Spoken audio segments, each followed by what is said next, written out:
السلام عليكم ورحمة الله وبركاته. ولا لير دغيسو حديث كان عن عبد الله بن مغفل رضي الله عنه وأرضاه قال رجل للنبي صلى الله عليه وسلم: والله إني لأحبك يا رسول الله، يا رسول الله والله إني لأحبك. فقال عليه الصلاة والسلام: انظر ماذا تقول. فقال الرجل: والله إني لأحبك يا رسول الله 3 مرات. فقال عليه الصلاة والسلام: إن كنت تحبني فأعد للفقر تجفافا، فإن الفقر أسرع إلى من يحبني من السيل إلى منتهاه. حديث حسن رواه الترمذي.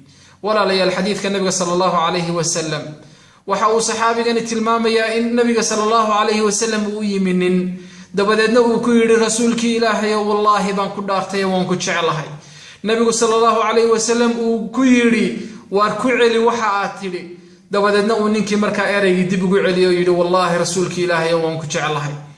markii uu ku yiri oo 3 jeer uu arinta ku celiyay ayuu nabiga sallallahu alayhi wasallam wuxuu yiri: haddii aad i jeceshahay waxa aad u diyaarsataa saboolnimada, karbaash iyo markaa wax aad iska xejisidoo aad ku fuushid.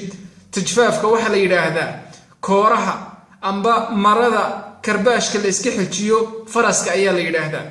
wuxuu yiri u diyaarso markaa waxaad saboolnimada ku fuushid, waayo saboolnimadu way uga soo degdeg badan tahay, way uga soo dheeraysaa qofka aniga i jecel sida daadku ugu degdego meesha hooseysa ee markaa uu ku sii qulqulayay. xadiidkaasi walaalayaal saxiixa ah xasanka ah ee imaam tirmidhi warinayo wuxuu ina xasuusinayaa adduunku waxa uu yahay iyo qofka nabiga sallallahu alayhi wasallam jecel ee ilaahay subxaanahu wa tacaala u hoggaansamay waxa dunida la yiraahdaa agtiisa qiimo weyn inaanay ka lahayn. haddii uu helo ilaahay subxaanahu wa tacaala inuu ku mahadiyo, haddii uu waayana rabbi subxaanahu wa tacaala inay cadaaladiisa tahay inuu og yahay oo markaa uu ku sabro.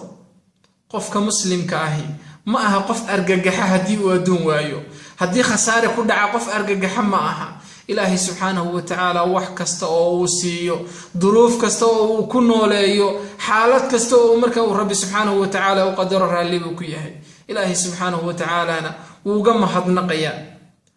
sidaasuu nabigu sallallahu alayhi wasallam ahaa. noloshiisii haddii aad dib u eegtaanna nabiga sallallahu alayhi wasallam waxaa soo maraysay sida caaisha ay warinaysa radiyallahu canha wa ardaaha in ay tidhi 3 habeen baana soo mari jiray oo nabiga sallallahu alayhi wasallam gurigiisa aan dab laga shidin.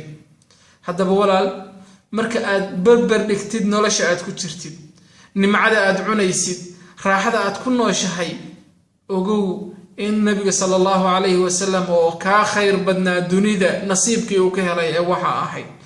adiguna maanta aanad markaa u argagixin amba aanad dhib u dareemin in aanad gaadhsiisnayn duruufaha iyo nolosha heerka nololeed ee dadka qaar ay ku nool yihiin inaanad gaadhsiisnayn. haddaba ku qanac, kuna sabir, naftaadana bar ilaahay subxaanahu wa tacaala waxa uu ku siiyey inaad ku qanacdid. وصلى اللهم وسلم على سيدنا